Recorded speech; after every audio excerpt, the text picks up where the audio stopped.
Hello, everyone, and welcome back to yet another episode of In Lay Terms. This is the fourth episode of the day, but I think this might actually be the best one. I finally managed to convince to beg Professor Salim Mansur to come on. Professor, welcome. Thank you very much, Pema. I'm. It's my understanding that you're fasting. It's Ramadan, and I really it's late where you are, so I greatly appreciate you taking the time to come on. Um, no problem. I mean, fasting doesn't mean giving up working and doing the things that we want to do. It's part of life. So yeah, this is the month of fasting, the month of Ramadan, and I'm fasting. So that's why I said, it would be better if we could make an arrangement of time as you have done, and it suits me okay. Glad to hear it. Professor, you and I were talking before. We wanted to talk about the Constitution, but I thought we'll, to sort of enter into that discussion, we could start with current event that's top of mind for most Canadians.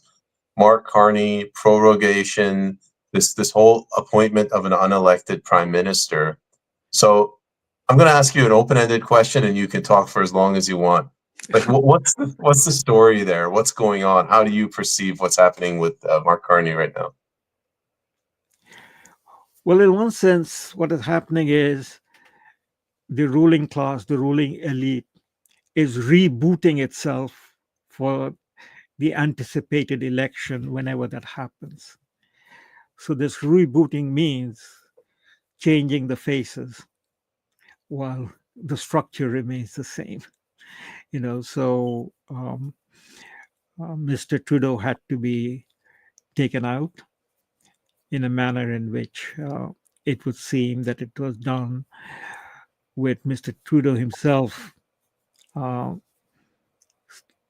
stepping down and making room for his successor.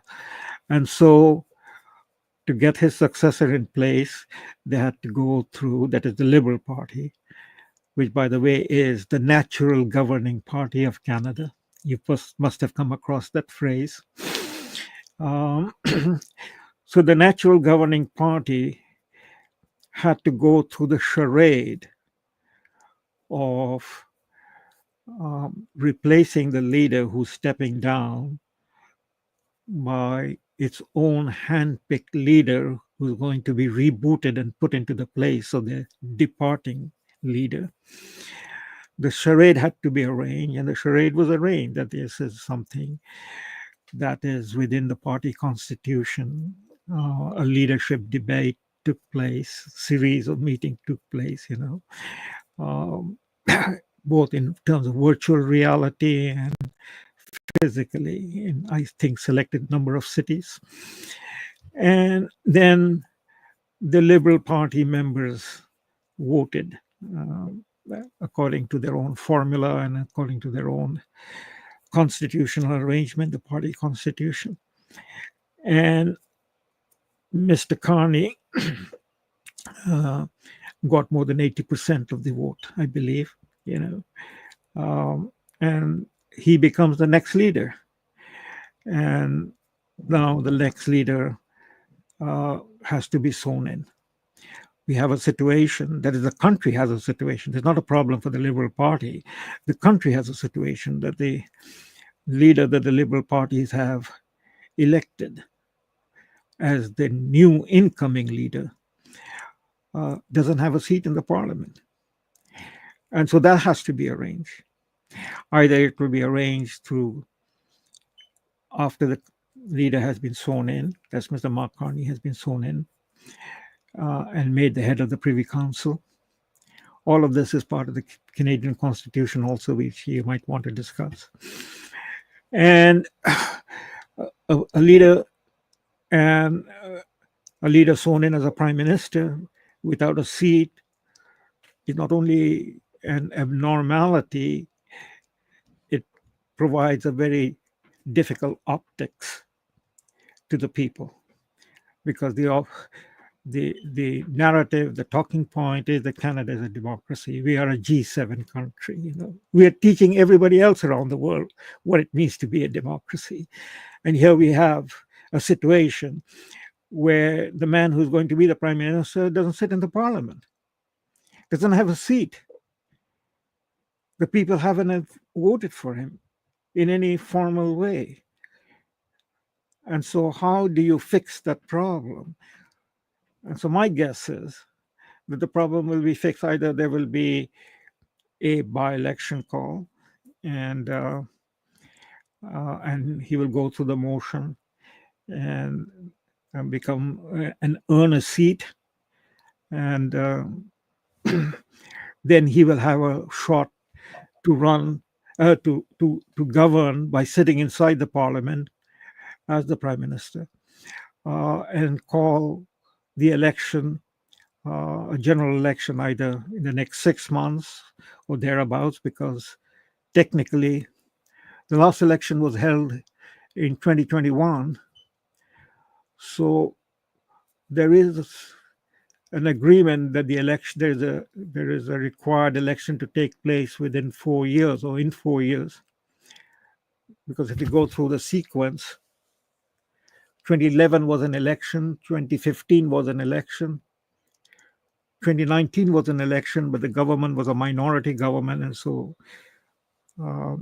they had an election in 2021.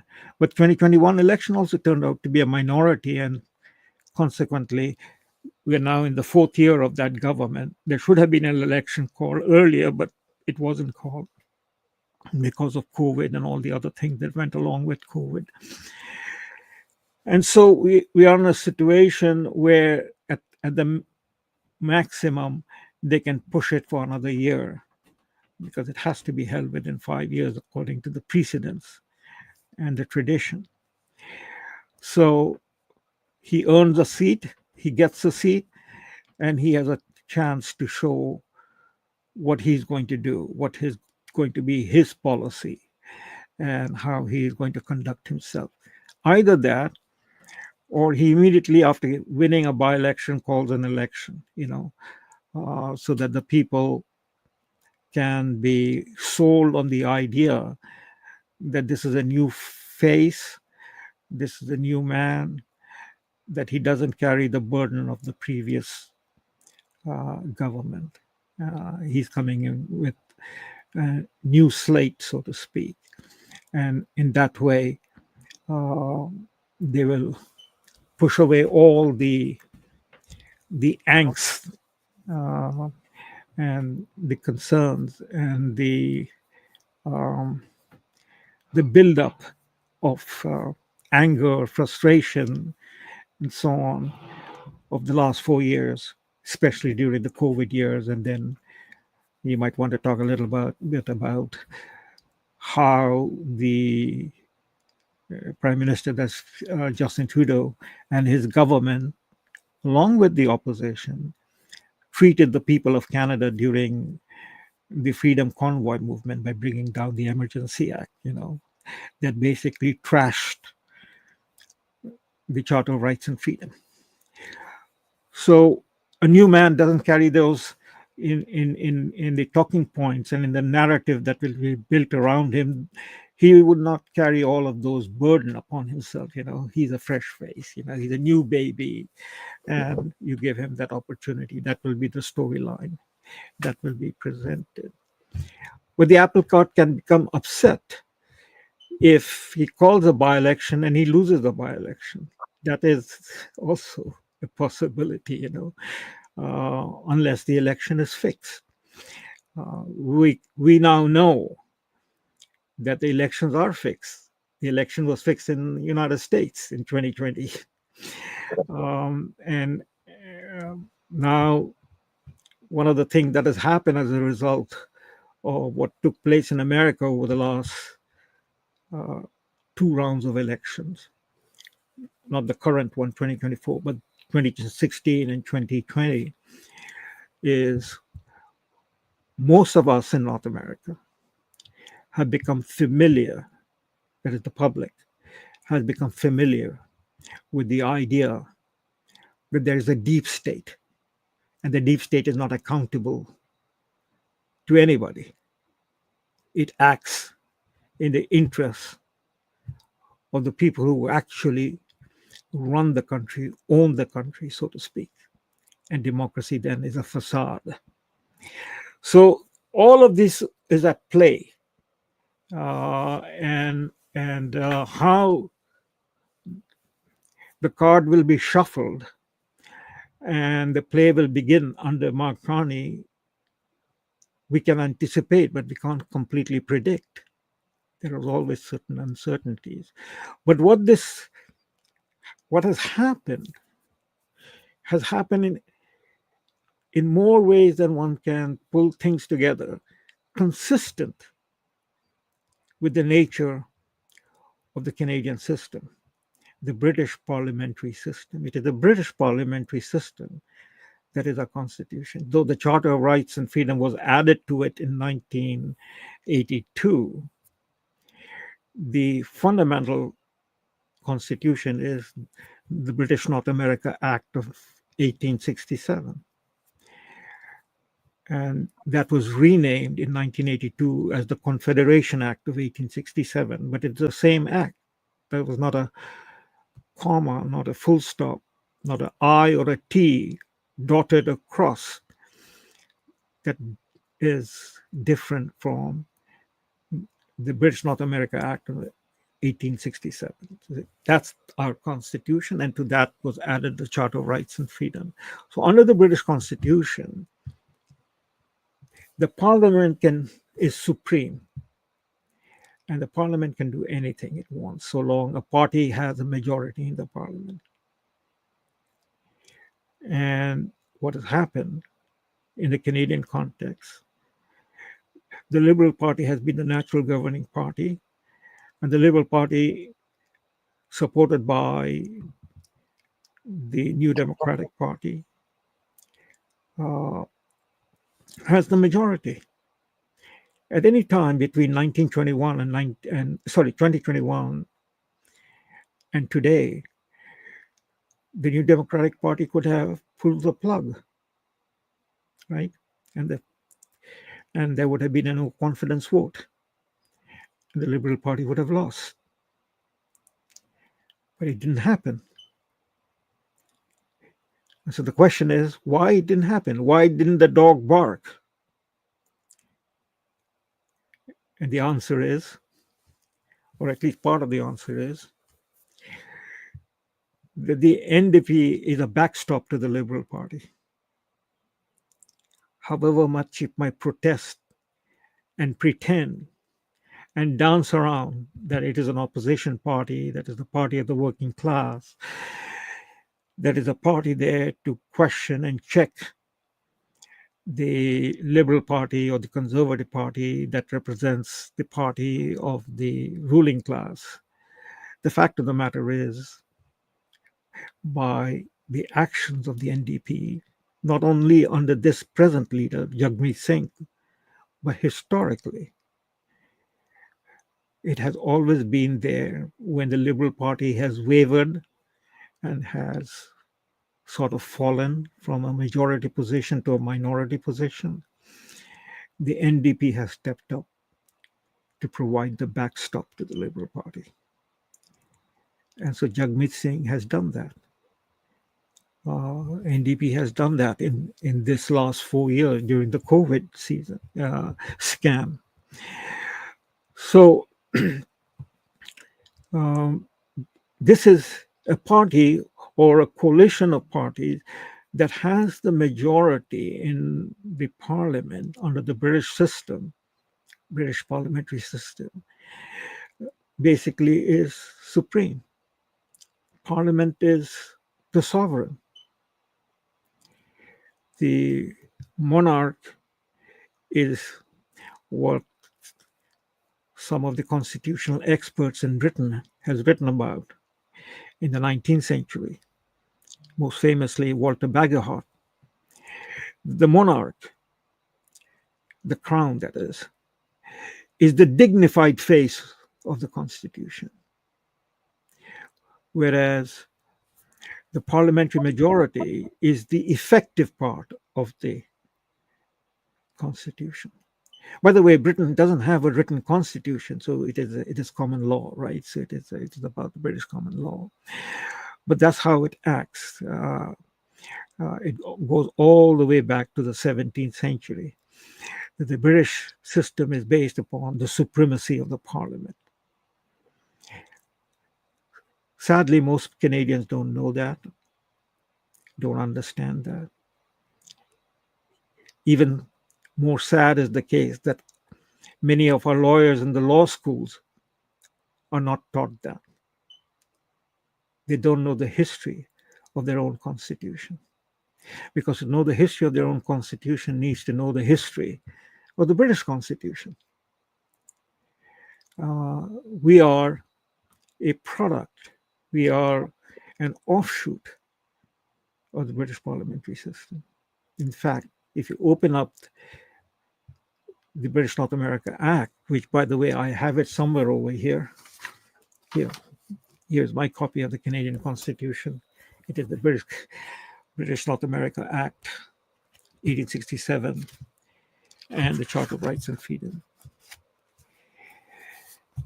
And I'll just read to you the opening preamble of the British North America Act, 1867. Whereas the provinces of Canada, Nova Scotia, and New Brunswick have expressed their desire to be federally united into one dominion under the crown of the United Kingdom of Great Britain and Ireland, with a constitution similar in principle to that of the United Kingdom. That's the opening sentence of the preamble of the British North America Act. A constitution similar in principle to that of the United Kingdom. And then it carries on. And whereas such a union would conduce to the welfare of the provinces and promote the interests of the British Empire.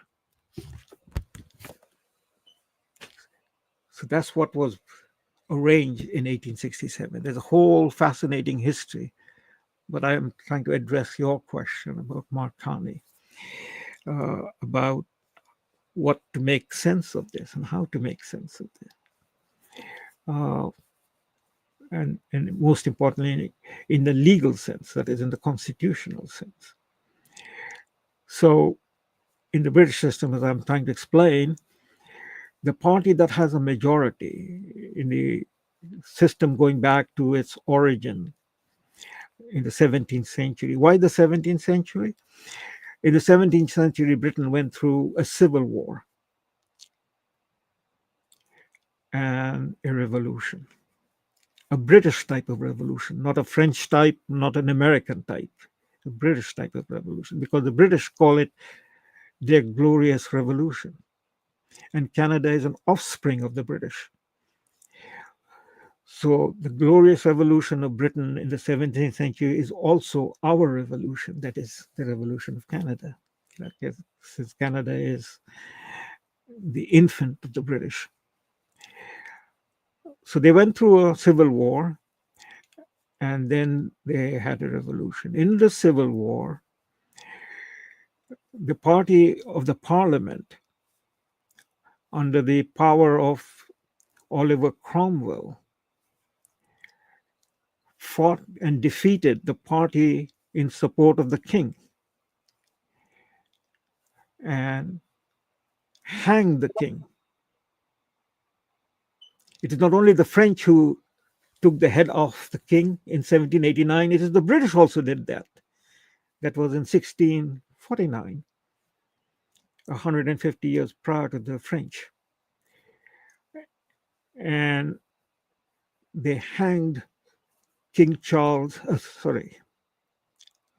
Charles I, King Charles I. So we have the present king is King Charles III, right?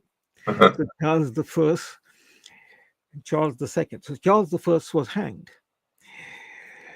And then subsequently, that was in 1649, and there was no crown, and Britain was ruled uh, in a sort of a republican system, but by the parliament, and Cromwell was the leader.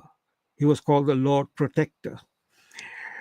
But after he died, the party of the king, the Tories, they took over and they brought back the king, the family of Charles I, back to the throne in 1688. And that is called the Glorious Revolution.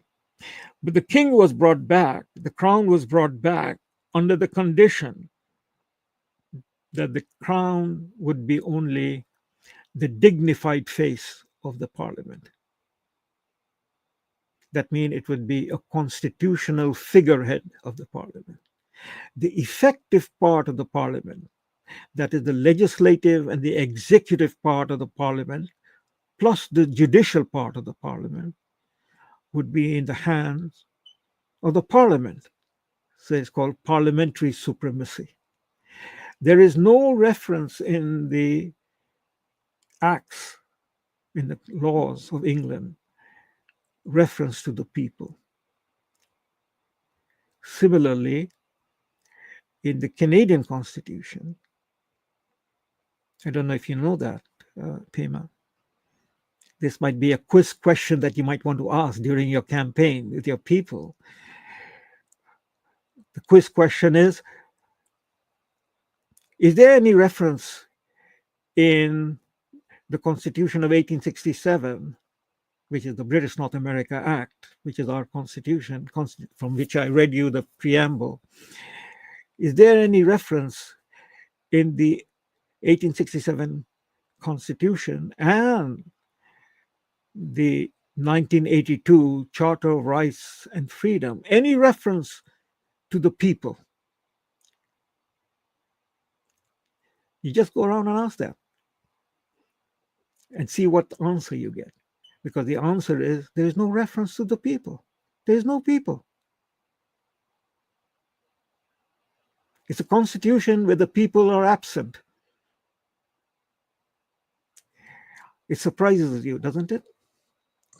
I've read the BNA Act. I've read the charter, obviously.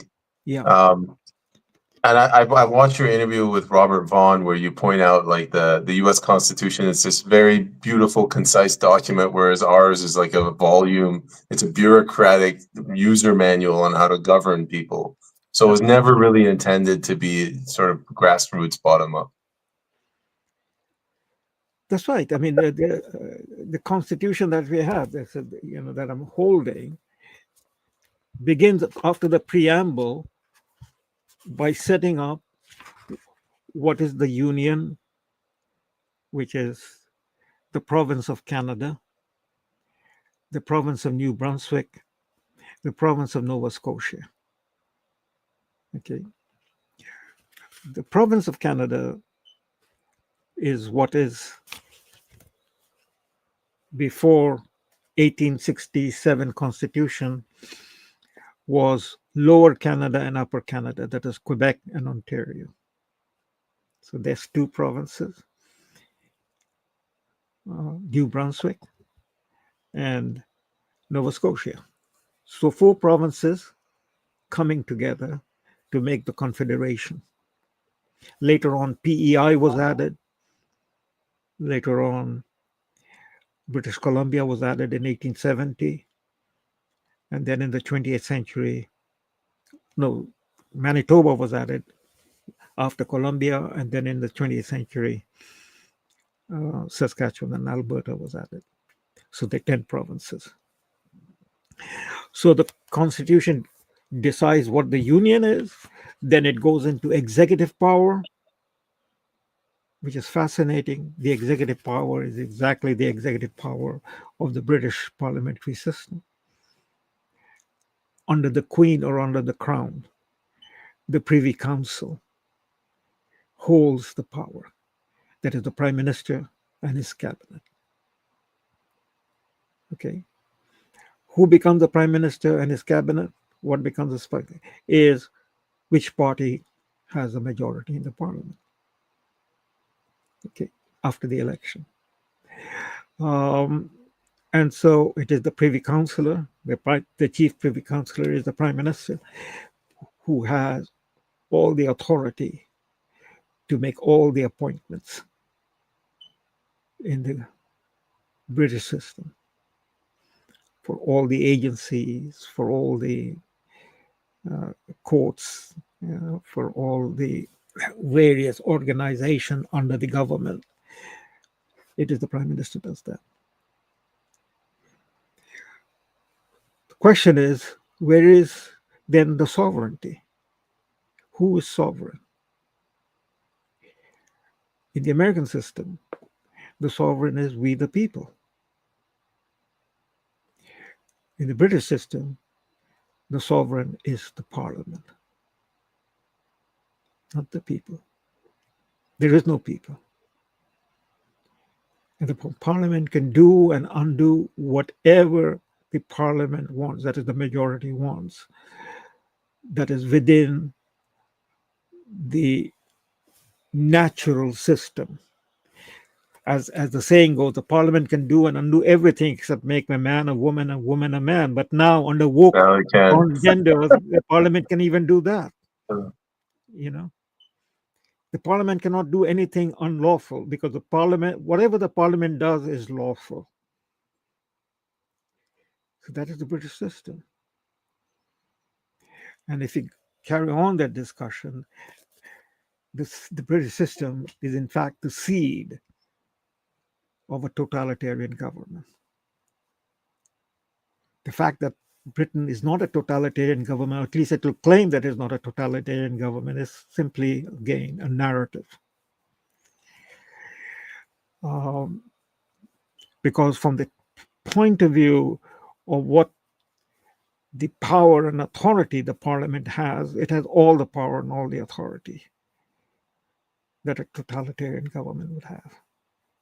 And since the people are never referred to, whatever the people have, in the sense of the Charter of Rights and Freedom in Canada, is not inalienable rights. It is grant. I am the powerful person. I grant you payment that you can be free. But I can take your freedom away anytime I want. It is a grant. It is not your inalienable right. So in a constitutional term, in Canada, the Charter of Rights and Freedom is bracketed within Section 1 and Section 33. The Section 1 says, limitation. If anything is limited, by definition, it is not free. And Section 33 is about notwithstanding clause. Anything that has been given, notwithstanding, we can take it away. Or notwithstanding, we can impose whatever else we want. So what is written within the Charter of Rights and Freedom then becomes basically a charade. Can I want to jump in. I'm going to let you continue, but I want to really simplify this. How am I right or wrong in saying that America is a republic, Canada is a democracy? Is that accurate? Well, again, the whole meaning of democracy has to be then discussed. What do we mean by democracy? If you mean by democracy an act of voting, yes, we are a democracy. But once we have voted, what then follows? The people we have voted for, or the sort of things that we have voted for, cannot be provided because those people whom we have voted for then turn around and says, no, we have our set of policies and we will go along with those policies. Then democracy is simply that appearance of people as voters to elect a new set of rulers, that's all.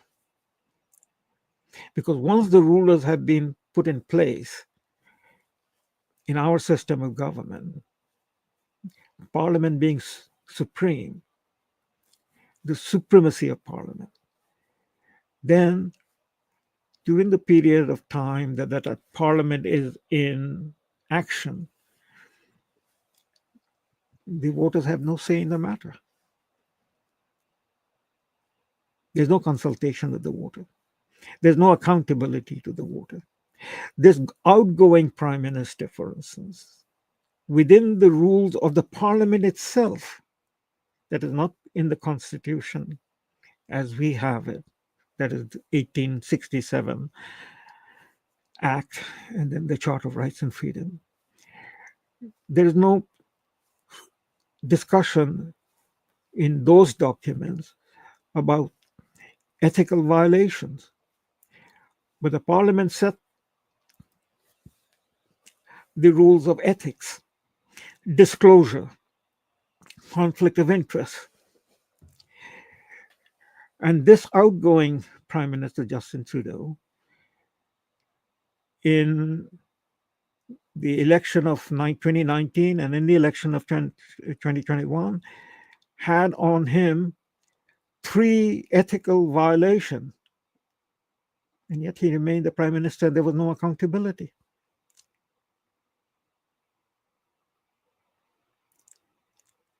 And the people voted for it.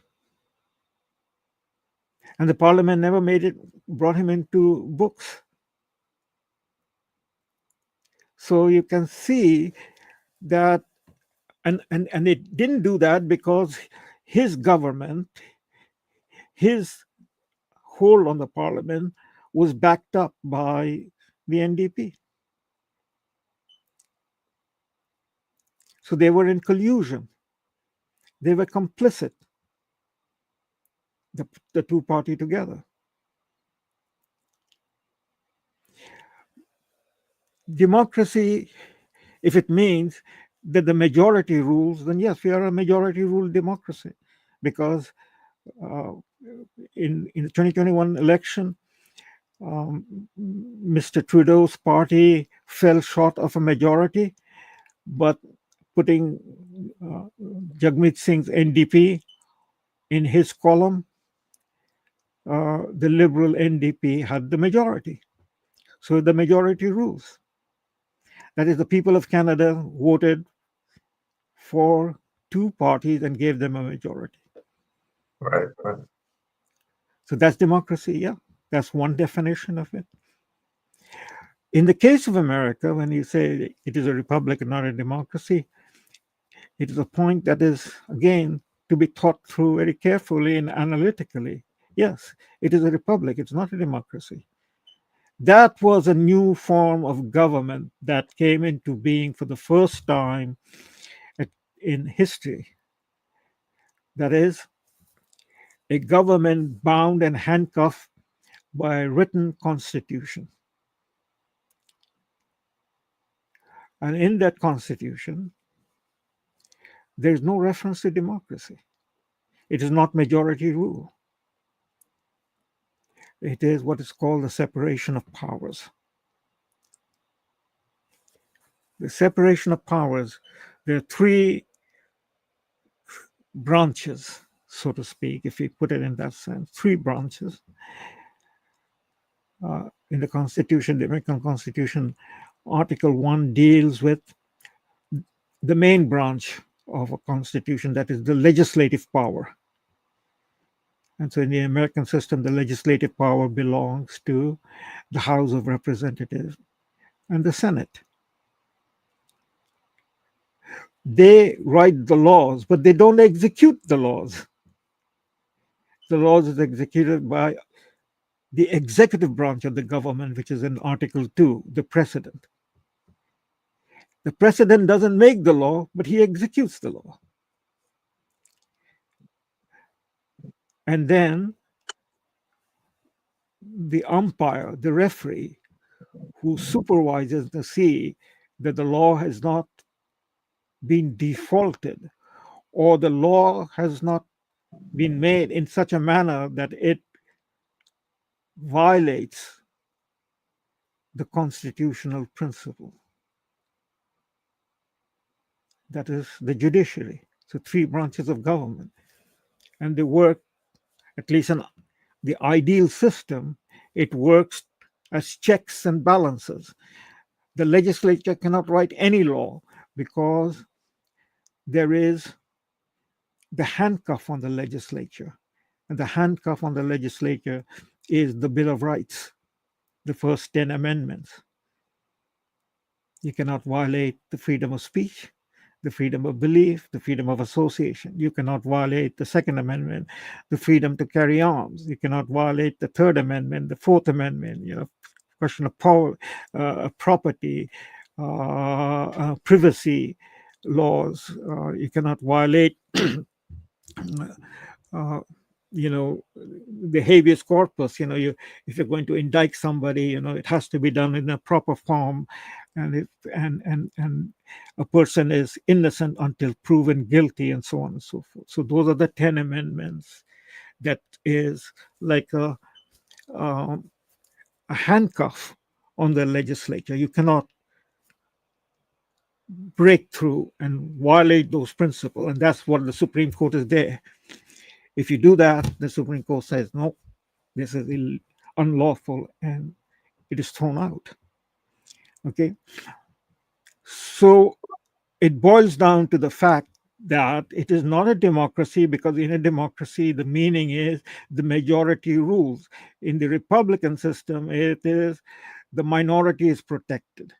Freedom of speech is the protection of the minority. Take the example. We were talking about, when I asked you, what's your background? You told me about Iran, and I shared with you my experience and my travels. But take the case in the Iranian situation, without making any judgment, it's just an example, that people will be having different perspectives on this matter, Iranian, non-Iranian. I'm referring to the fatwa that was given by Ayatollah Khomeini on Salman Rushdie. He wrote a book, and Ayatollah Khomeini said that it violated the Islamic principle in his interpretation, and therefore he called for his death penalty. That he had smeared, insulted the Prophet. So that was a religious violation of what is sacred, and a death penalty was pronounced upon him. Right or wrong, I'm just giving you an example. Right? In the Republican American system, that would fall under freedom of speech, and you couldn't violate the right of the author.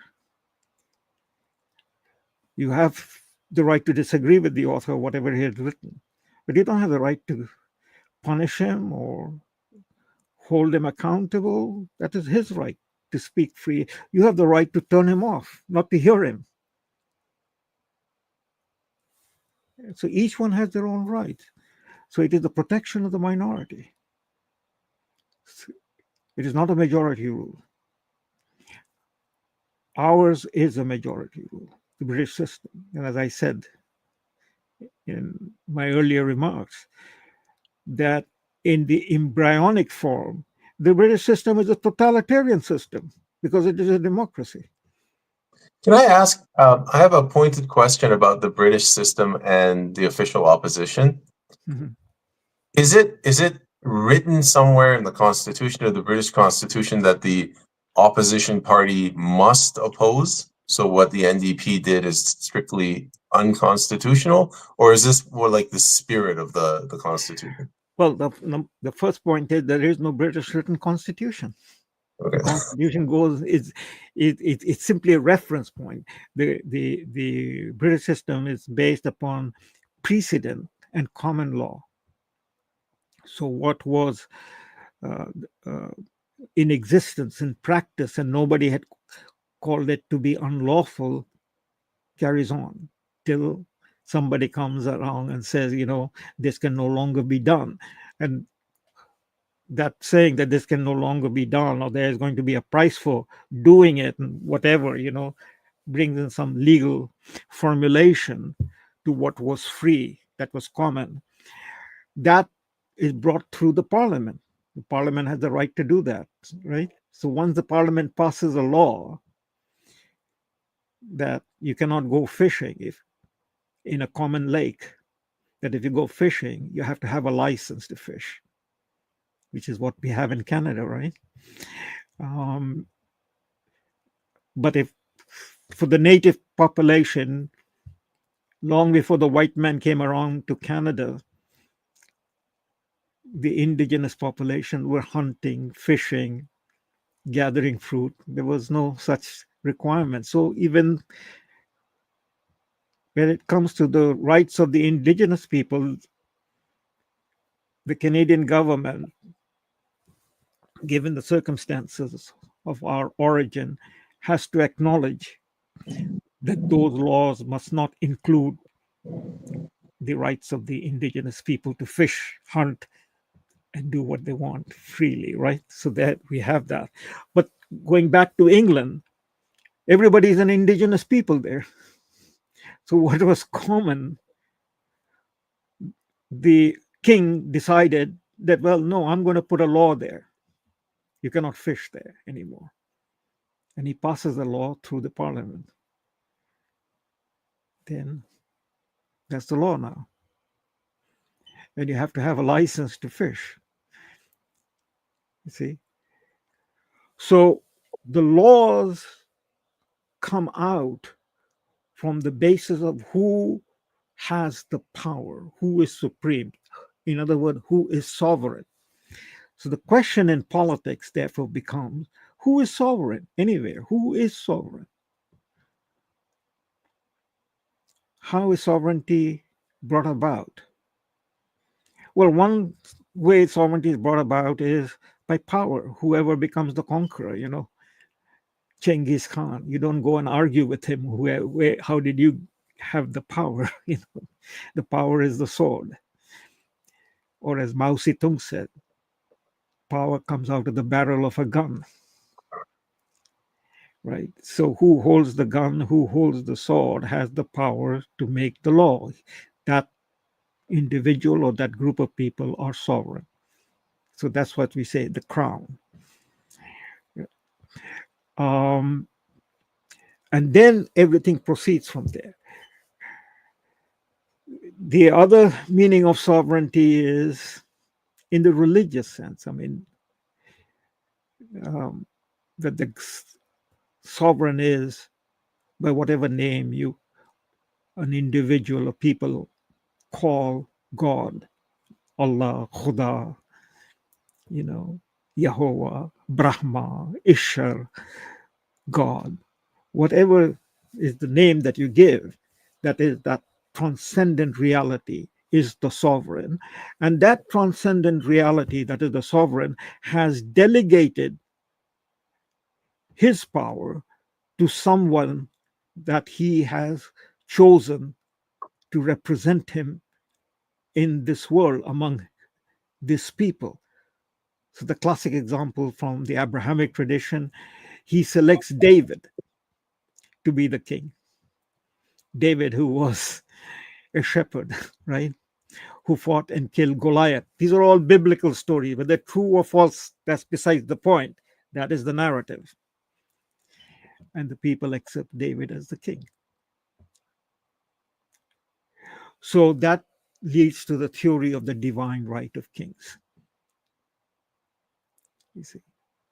So either it is the conqueror, the soldier, the Alexander the Great, and so on, or it is the king who the people recognize as the authority given to that king, to that person from some higher source.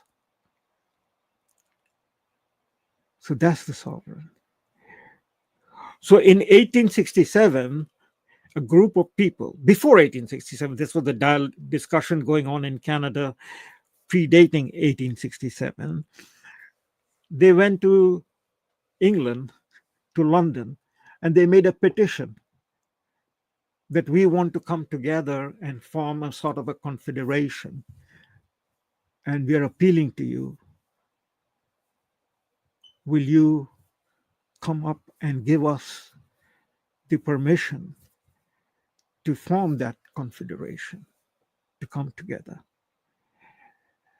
And the British Parliament agreed in 1867, which is the constitution I read to you, that because you want to have this union, we will grant you the permission to make a union between the province of Canada, Nova Scotia, New Brunswick, to form a union.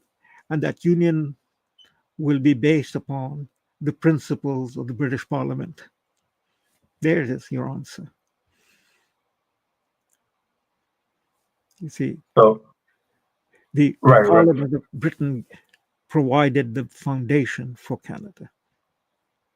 I got two more questions. I don't want to take up too much of your time. One of them has to do with the Prime Minister. Let's go with the Laurentian one. I think that's more interesting. Before we went live, you told me a fascinating, I'm going to call it a story, like the way you described it. It was a narrative and you tied it into the geography and the lakes and rivers. Can you tell for the audience, assume they have no idea what the Laurentian Elite is, if you could tell us what that is? Well, there was no name for what is the ruling elite. I mean, if you go by the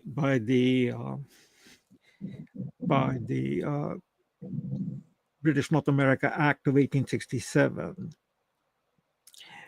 there is no mention who the elite is by name, except the name of Queen Victoria, who was the Queen of England at that time. So she is the crown, the Queen Victoria, who is the elite. And the name of the people who went to England to ask the British Parliament by addressing the Queen with letter and petition to have the permission to create a union of Canada, Confederation of Canada. There are no names there, you see. They're the name of the provinces, but no name. But ultimately, the names mean people. You know, we might be Ontarians, British Columbians, Saskatchewan, and Albertans. Well, those are the provinces. But inside there are names of people. But in the document, there is no name. So we have to go into the history to see who were the movers and shakers. And the movers and shakers that went there was the leading families,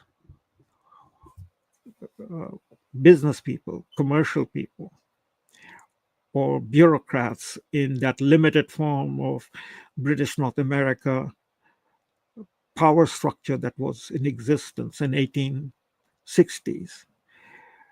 They were the ones who came together to say, let us come together and make a confederation.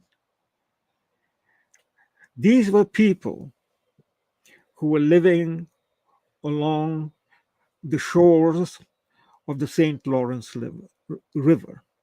The St. Lawrence River is one of the major rivers in North America, one of the major rivers in Americas. It is the river that connects the Great Lakes in the heart of North America, in the center of North America. The 5 Great Lakes, Superior, Michigan, Huron, Ontario, and Erie together, the largest body of fresh water in North America, possibly in the world. Is one of the greatest resources that we have. This river flows from these Great Lakes across the continent, 3 time zones or something like that, into the Atlantic Ocean. It empties out past Halifax into the Atlantic Ocean.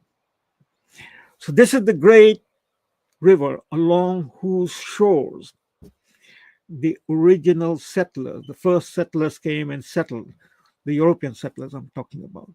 And before the European settlers, this was the area. On the other side of the Rocky Mountains is where British Columbia is. Again, beautiful territory, a lot of lakes, fresh water, so on and so forth. But on both sides of the divide, The Rockies are the continental divide, running north and south, dividing the continent east and west, were inhabited by the indigenous population, right? And then the indigenous population was taken over by the European settlers who came. And so the people who settled this place, and the cities were built along the river, starting with, Halifax, and New Brunswick, St. John's, and so on, to Quebec City, Montreal, Trois-Rivières, etc., to Kingston, to Hawktown, that is now Toronto, all the way. These were the places. And it is the people in these habitation, their leaders, their agents came together and they made the elite. And among them was Johnny MacDonald, George Etienne, Alexander Galt, Simcoe, Sifton, and others. These are the names of that generation of people in the late 18th, early 19th century who came together. They are referred to as the Laurentian elite. And that elite then becomes a network. That elite go to schools common to them, whether it is McGill, whether it is Toronto, whether it is Dalhousie, whether it is Queen's. These are the major universities in Canada along the St. Lawrence River. Then the capital is built, Ottawa, after 1867. So the schools, the universities, the relationship that are formed over there, just as in England, is the case of going to Cambridge and going to Oxford and so on. So this is the people, and the three major centers that emerge in this budding relationship from 18th through 19th, 20th century is Ottawa, Quebec City, and Toronto. Then Ottawa, Montreal, and Toronto. Montreal is the greatest French city outside of France. Toronto is the English city. Ottawa is the French English on the Ottawa River. And so this is the triangle. And effectively, this is the people who come out of here, networking, intermarrying, playing hockey and whatever other games, as children, and growing up together, going to school together, knowing each other. They are the network that effectively have ruled Canada since before 1867, then brought about 1867, and right up to now. There's one other thing I might want to add here for you and for your listening audience. 1867 is the birth of the Dominion of Canada. Sir Johnny MacDonald, he was made Sir, wanted, and the Constitution refers to that. It was Sir Johnny MacDonald's wish that when the BNA Act was being prepared, Canada would be called, let me read it to you from the preamble, so it's not my words.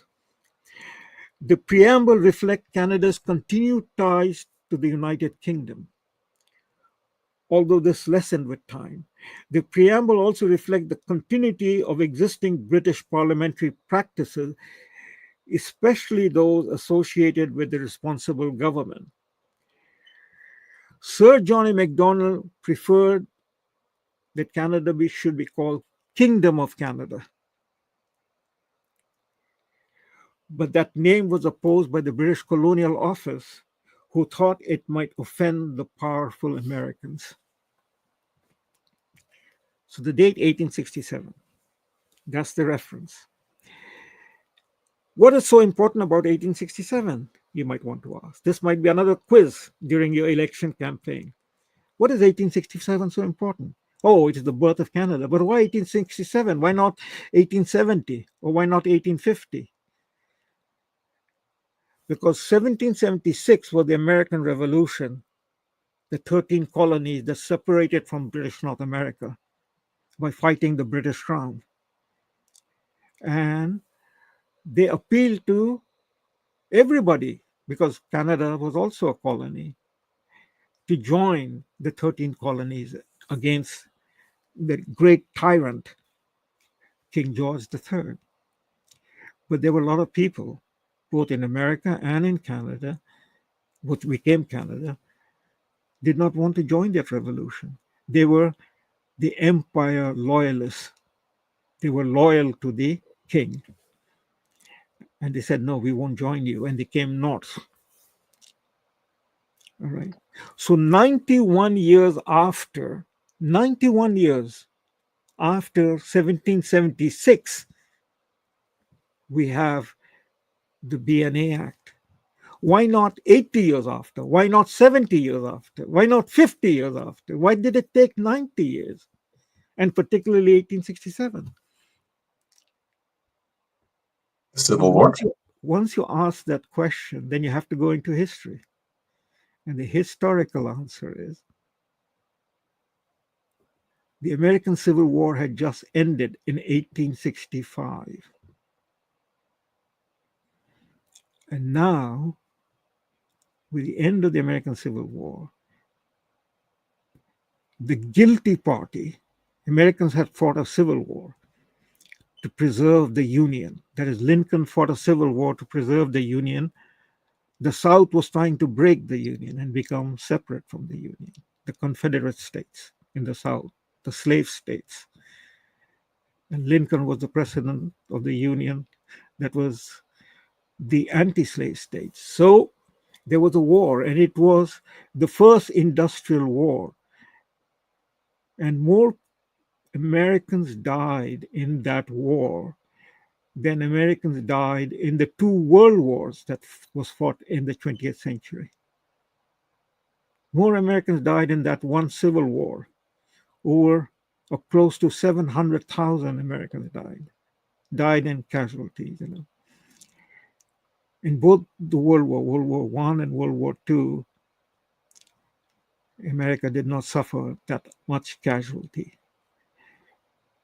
And who was the guilty party in this war? Well, they were the first. They fought amongst themselves. The brothers fought against brothers to preserve the Union or to break the Union. And eventually the Union was preserved.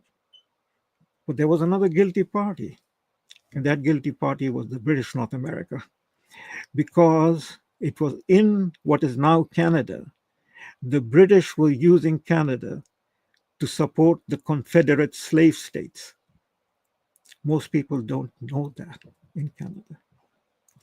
Montreal was the center of the anti-union activities of the British government with the support for the Confederate state.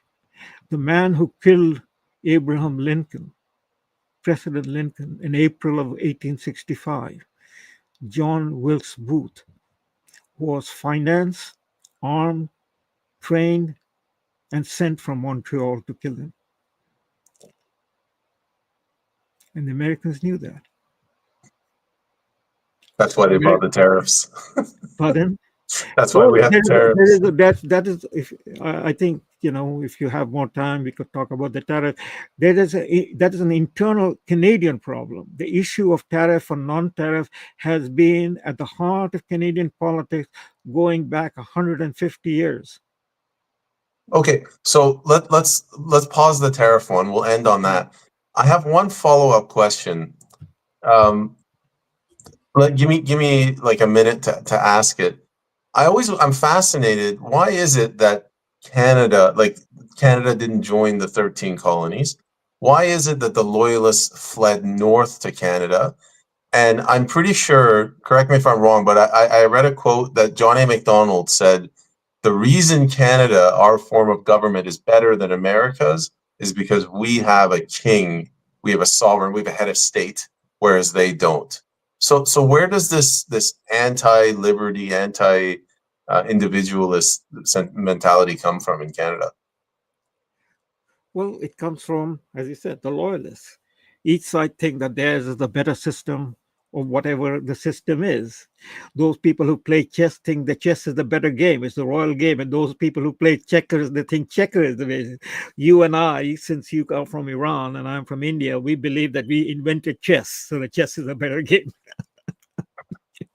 if you play chess.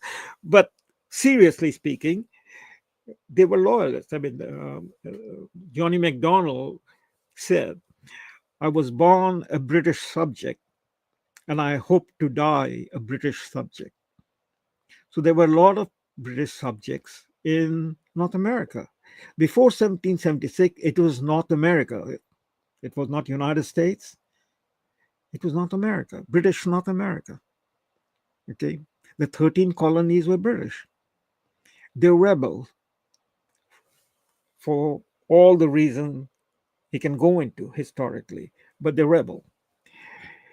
They were driven by the philosophy, the science, what we today call, or in reflection call historically, the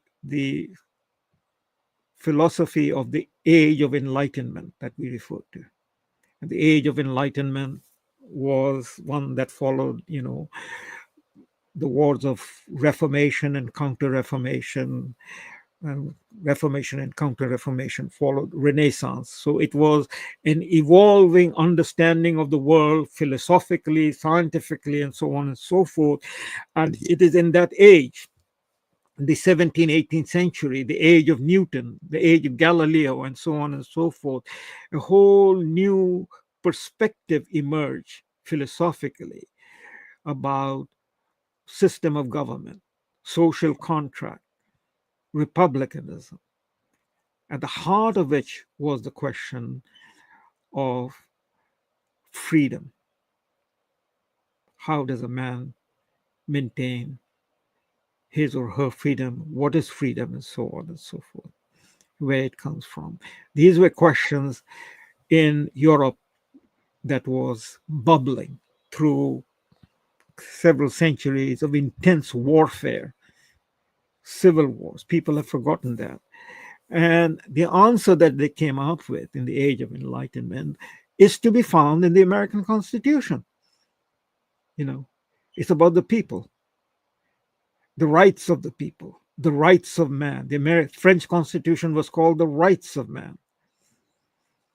The most significant writings about this in the American system is by an Englishman, Thomas Paine, who came from England to America in the 18th century after having been to France. And he became as famous as George Washington. His writings became the bestsellers in those days. His books, Common Sense, The Rights of Man, and so on. And it ignited a whole new way of thinking about how best we can live and make progress.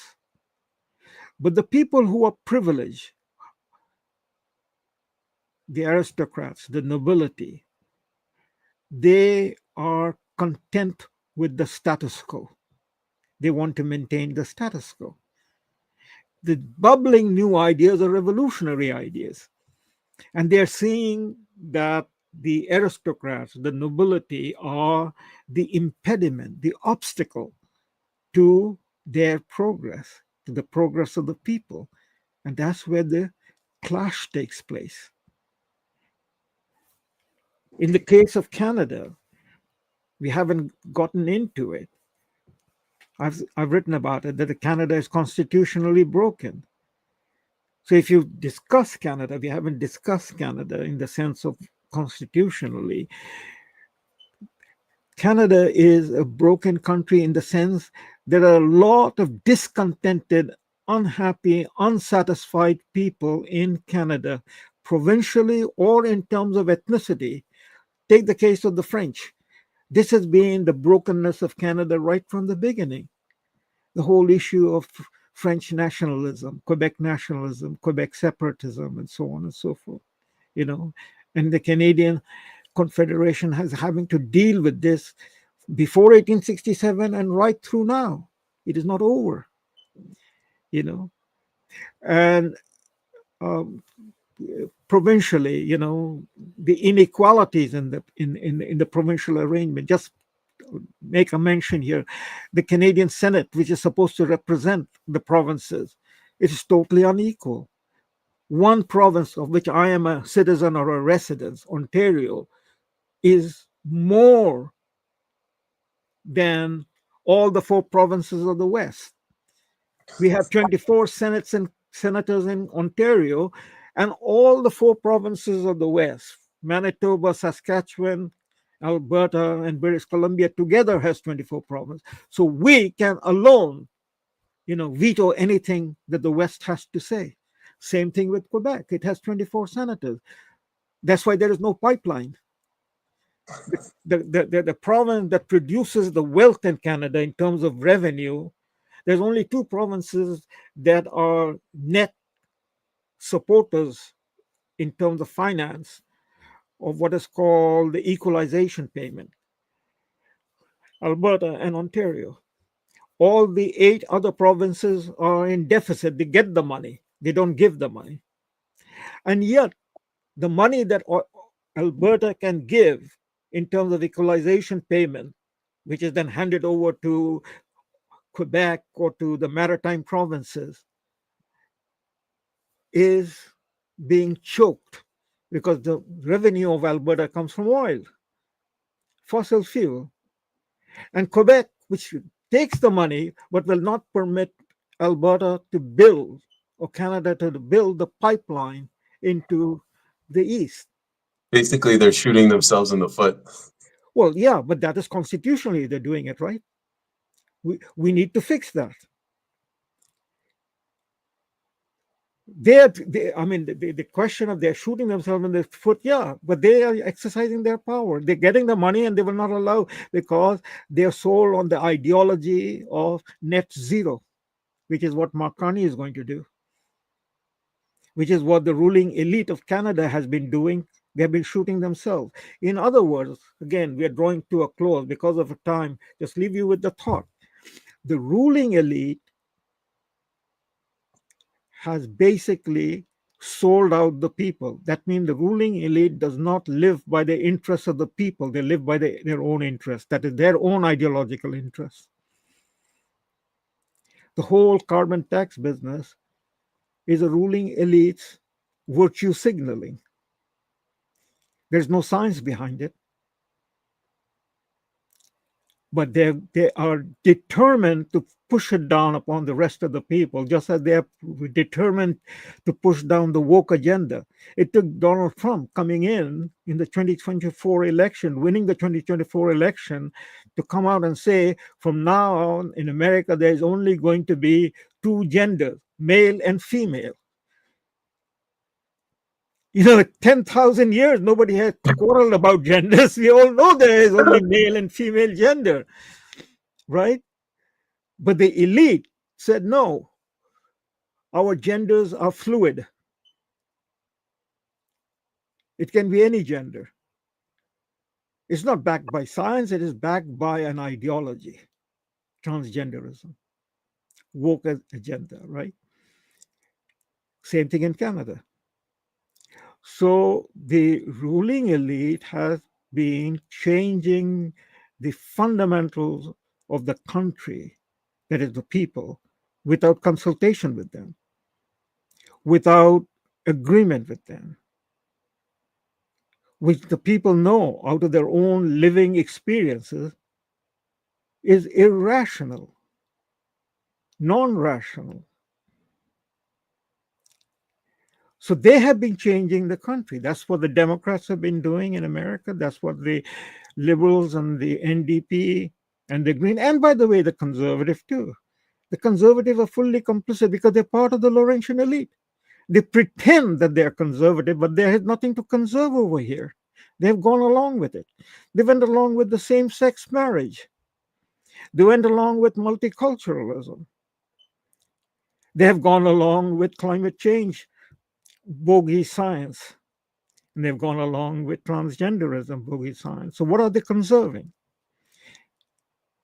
When I came to Canada, I was only 22 years old, more than 50 years ago, as a war refugee. I'll just tell you this story, this anecdote, as a premise of what I am pointing out to you. I wrote a book about multiculturalism, if you check out my background. It was an attack on the sacred cow, and so nobody wanted to discuss it with me, because the whole logic of multiculturalism has no logical foundation. It is whimsical. So 22 years ago, or more than, it's not 22 years, 50 years ago, more than 50 years ago, early 1970s, when I came to Canada, there was what is known as the Lord's Day. Lord's Day is Sunday. All shopping, all business, everything was closed on Sunday. Canada was a Christian country. So Sunday was the Lord's Day, the day of Sabbath, the day of prayer. You didn't go to a bar to drink. You didn't have, go to Hudson Bay or whatever, shopping, Walmart, to spend your time.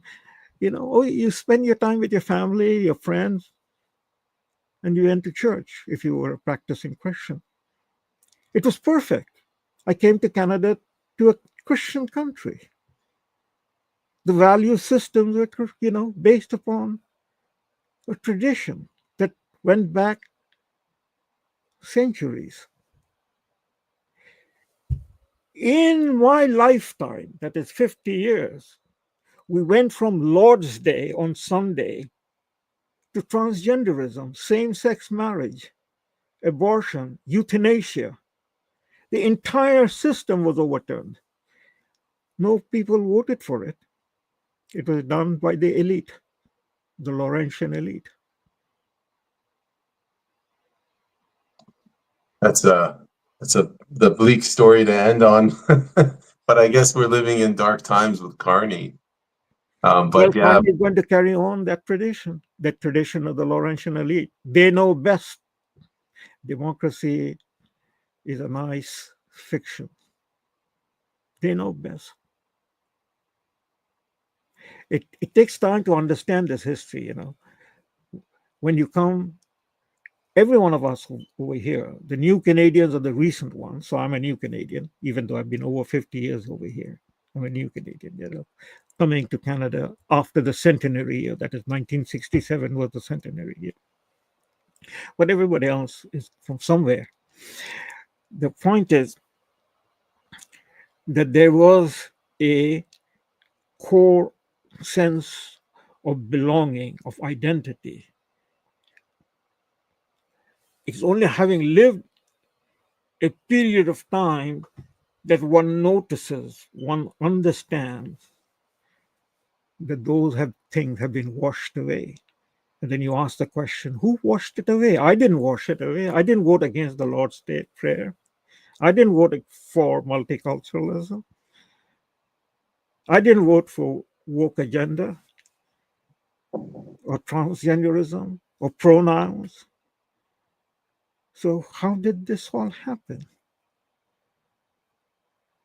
It happened by the diktats of those in power. And the rest followed. And that's your answer to democracy.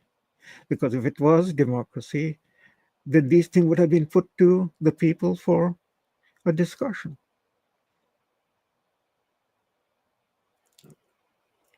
Professor Mansour, you really gave a great episode right now, and I think the timing is right, given that what's going to happen tomorrow. So, I really wanted to thank you for sharing your time, especially at this late hour. It's been a pleasure talking to you, Pema. All right, have a wonderful day, and thank you for the audience as well. Thank you so much.